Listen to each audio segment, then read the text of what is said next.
Hey guys, welcome to the One with Dogs podcast. I'm Jacob Poppy. I'm Liz Poppy. We're here to tell you about your dog. Today's episode is your dog just got back from a board and train. What now? This is the most important time with your dog because this is the make it or break it time. If you don't go home and follow the instructions of your dog trainer, you just spent upwards of $3,000, $4,000, $5,000, $6,000 for a fancy trip for your dog. So your dog trainer better spend some time with you and also giving you guide and training throughout the training to set you up for success.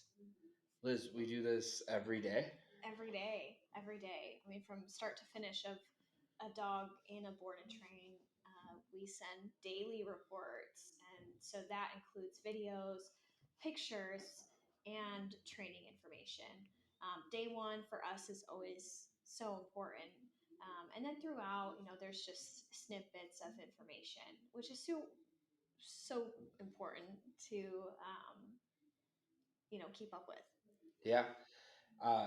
And whether it's us or another trainer, they spent hours coming up with what to give you guys. It's not like we woke up today. This is the information you need. We've been thinking about it for a long, long time. And we've developed it and found what's successful for you guys to be successful. It's not just made up pie in the sky. We think this might work. This is what's worked for every single time we've had a successful case.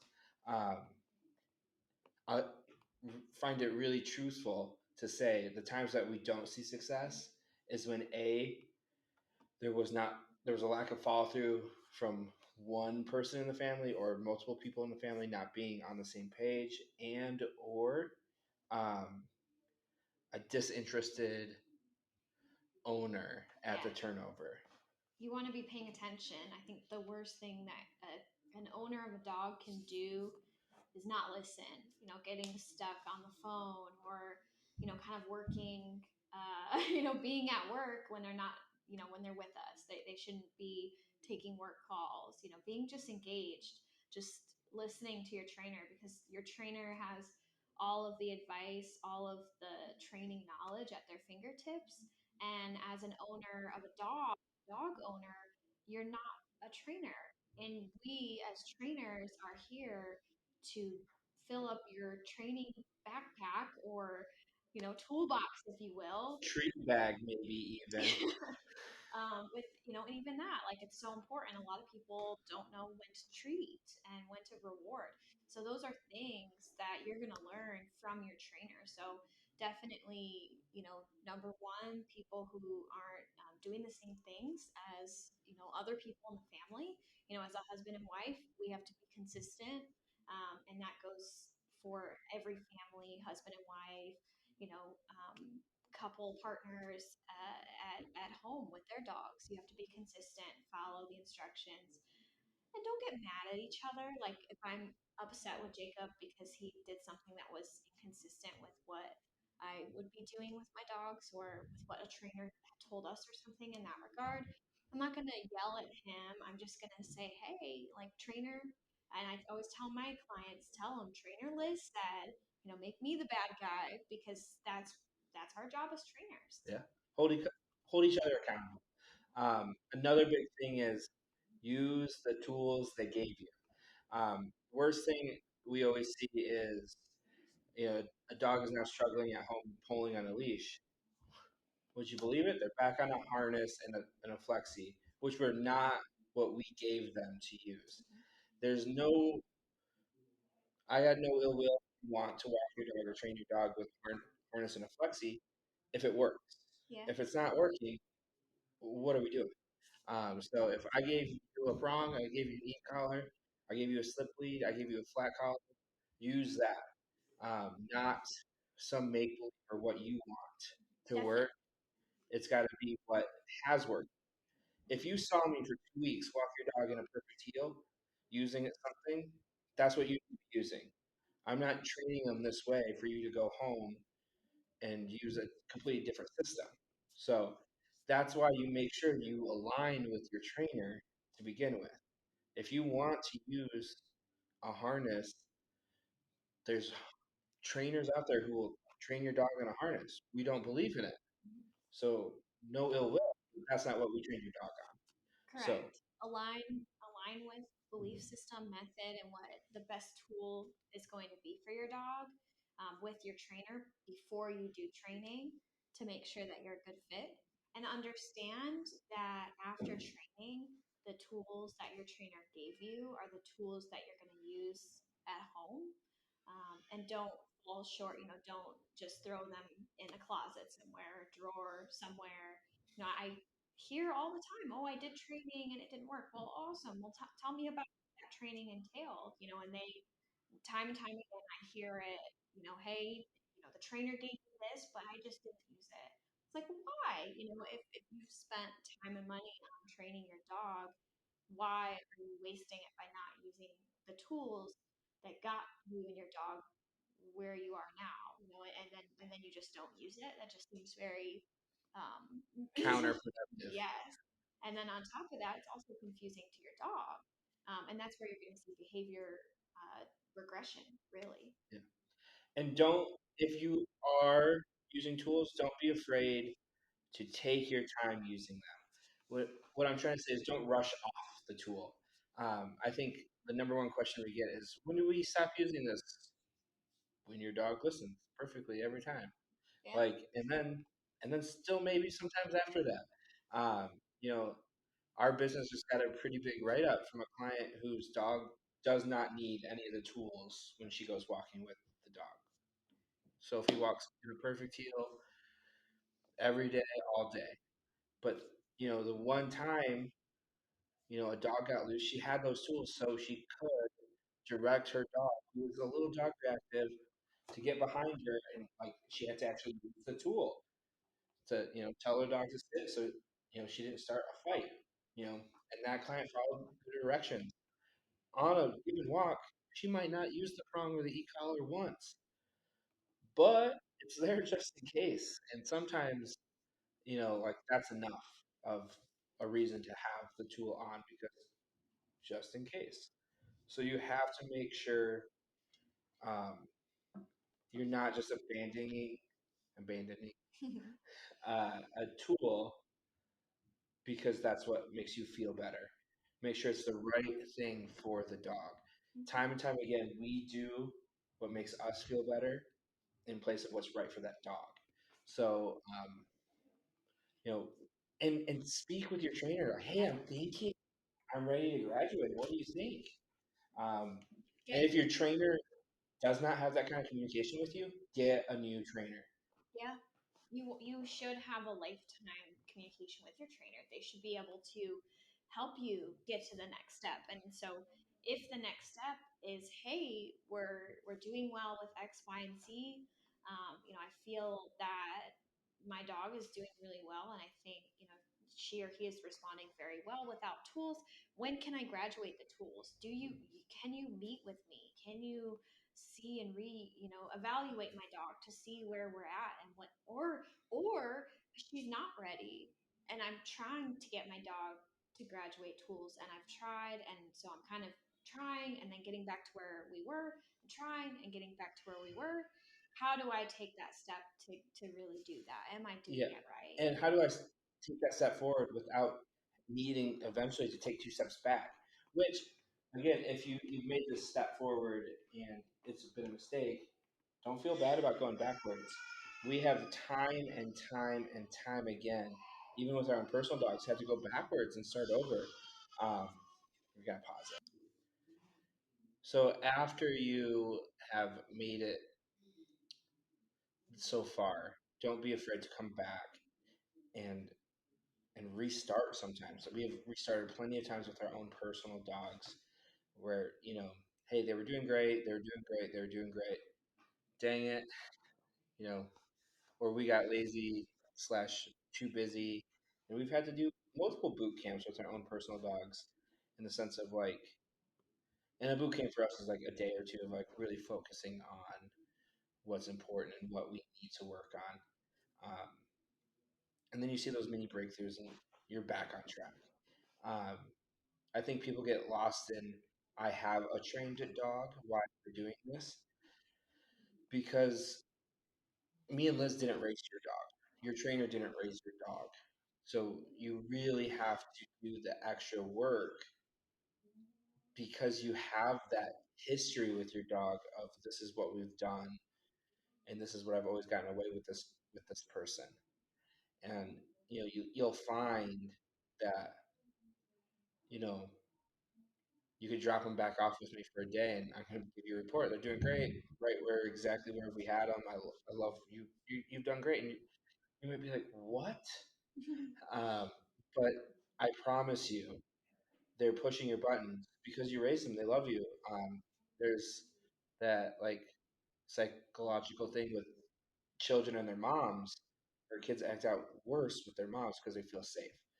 Um, Similar but different in the sense of like they just know they can push your buttons.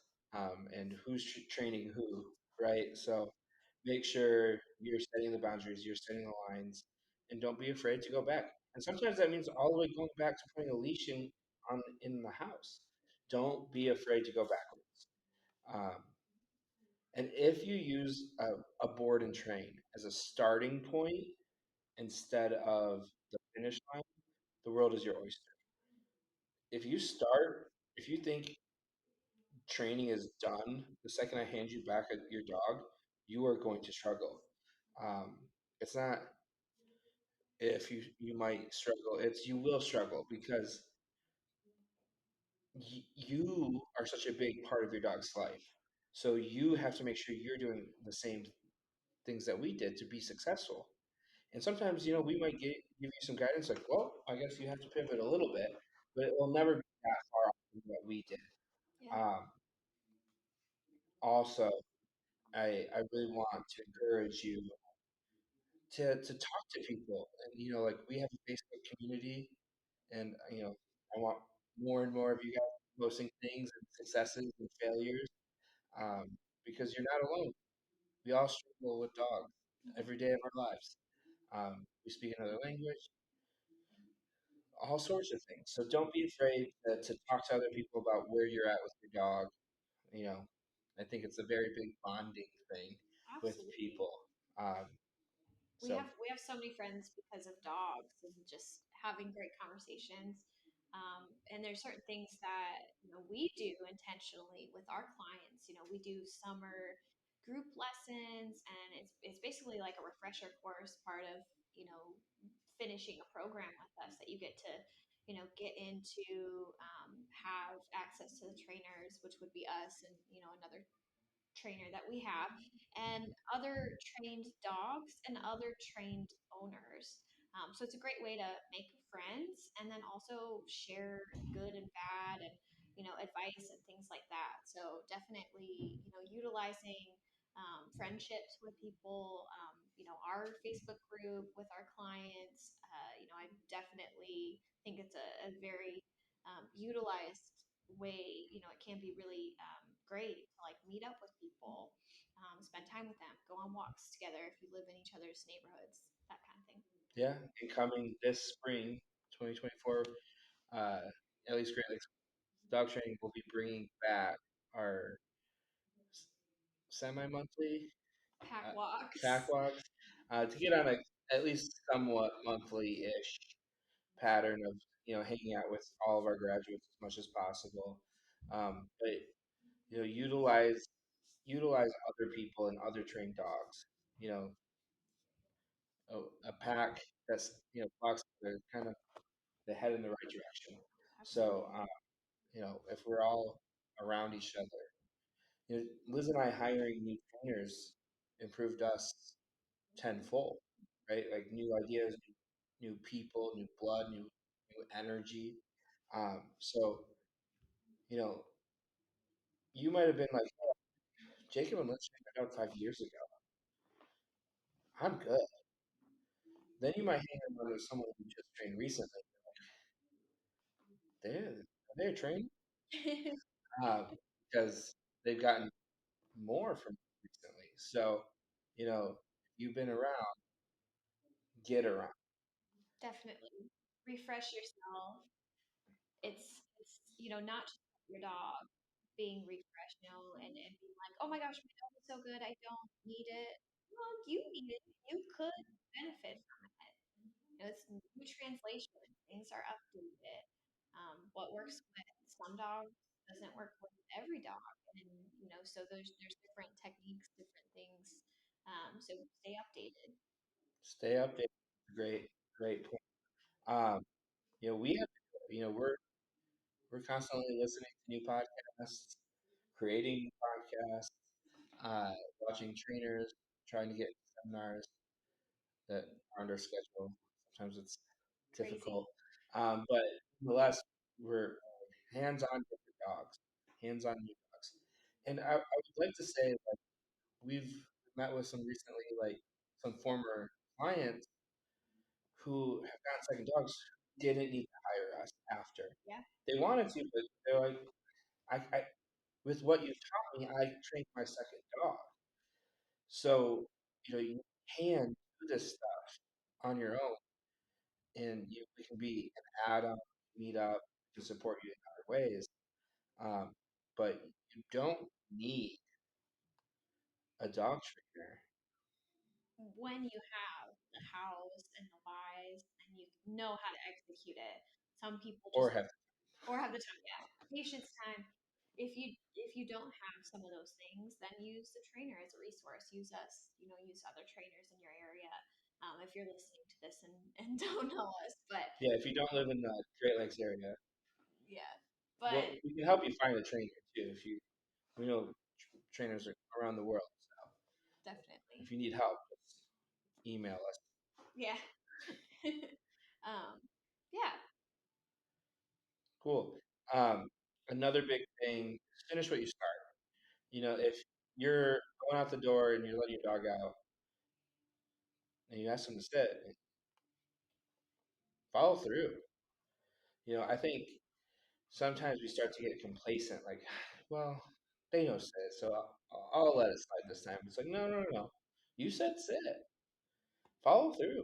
Make that dog sit. Because what happens in a week after you've slipped up 3 or 4 times? Then they're just like back at whining at the door or giving pressure to that door. And again, you just slide backwards. So, you'll hear me say this during a turnover if you've done one with me is, we treat these dogs like they're perfect. So that way, if we miss perfect, then we're still great. I see so many people aim for good, right? And young trainers, we have to get them out of this mindset of like, oh, they're good. They did it once. They've done it. They're good.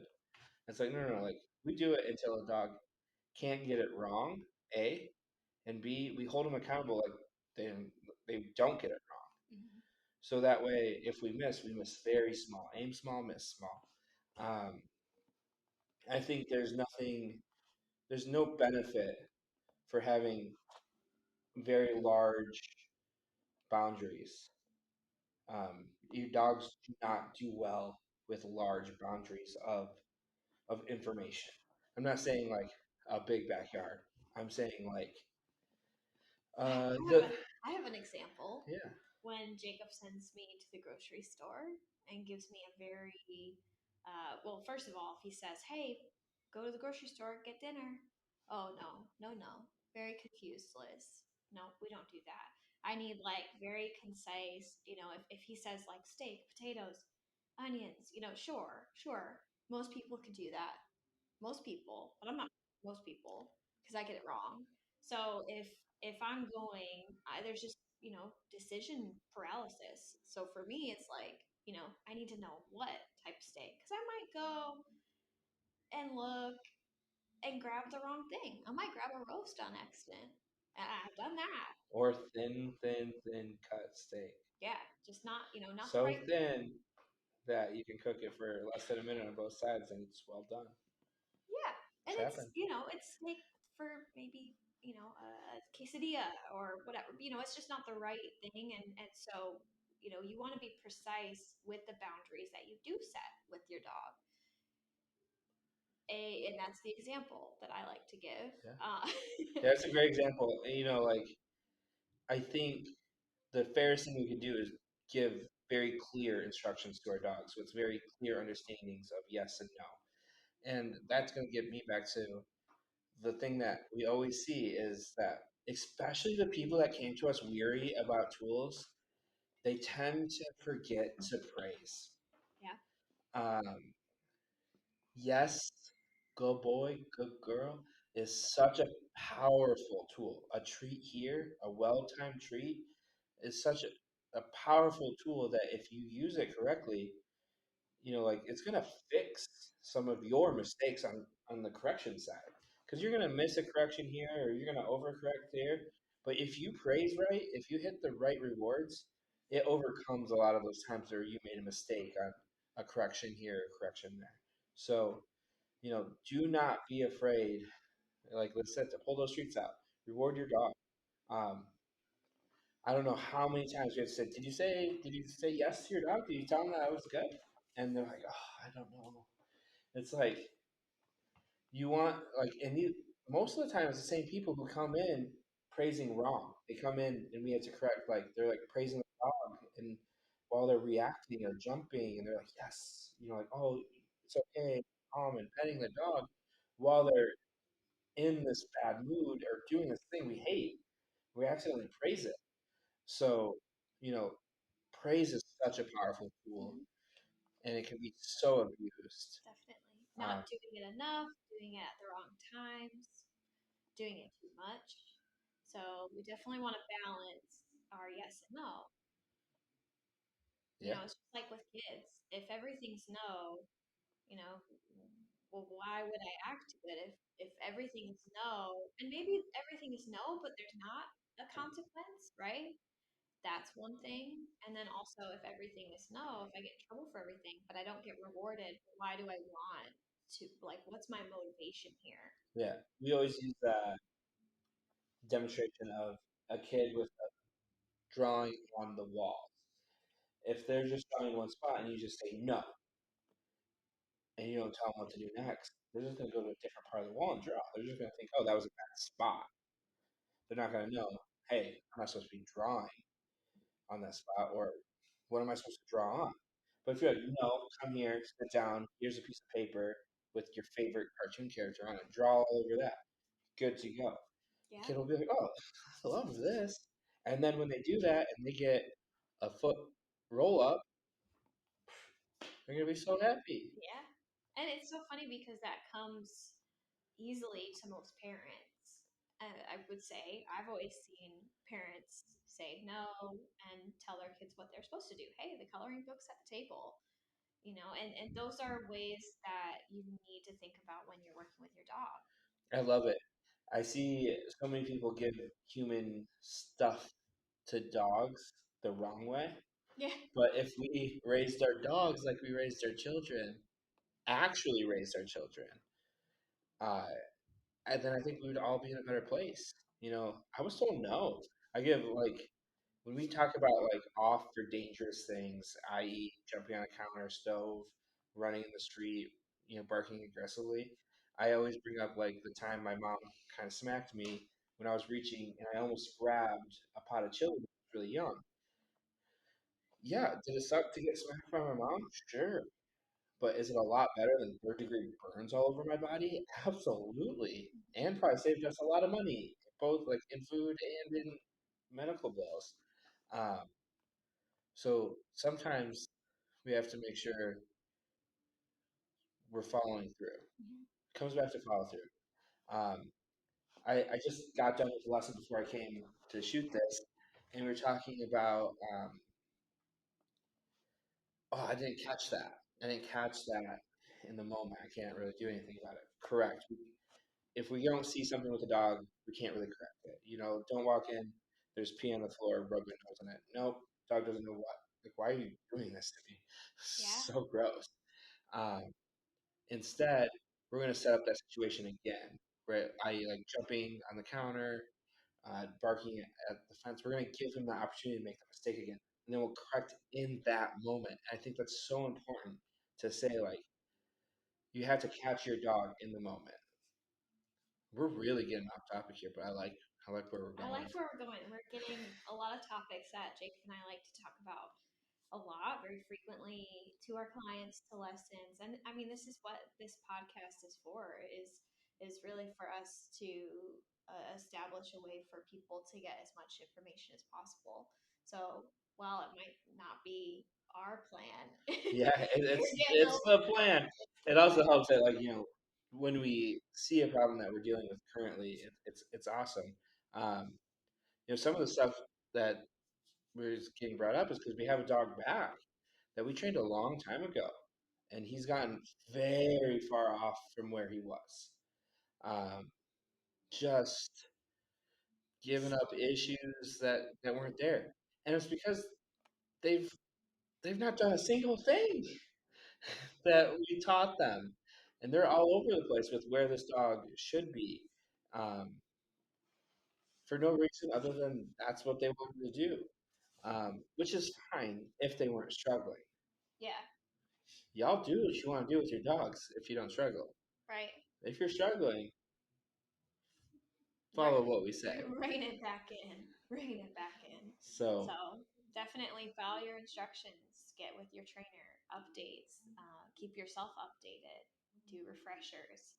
Those are ways that you can combat being in a place that you don't want to be. tell your trainer the truth when they ask you how you're doing.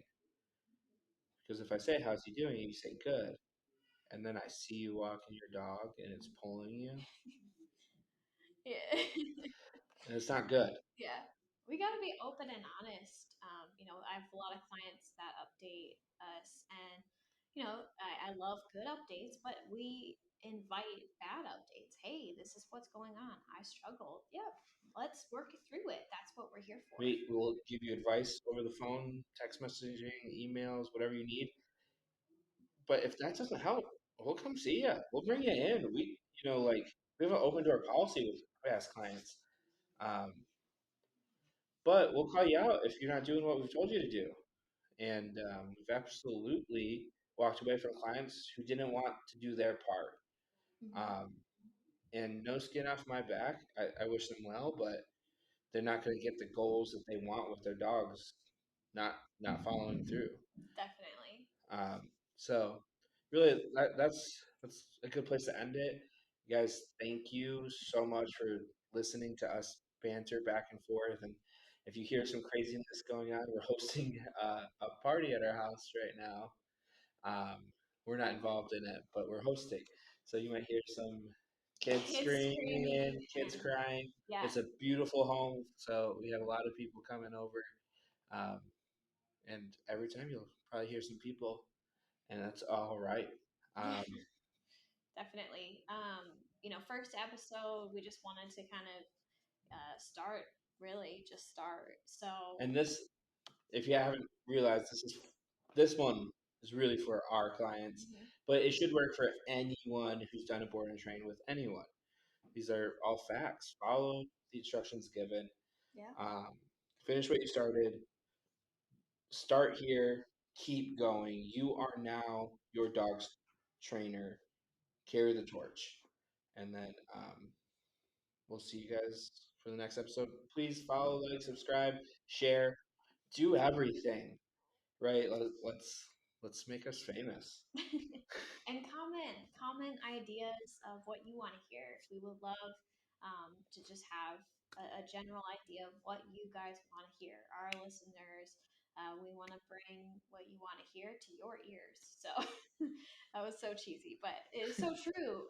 Please, subscribe, but definitely comment. Send us messages if you are looking for going through it. So definitely do all of that.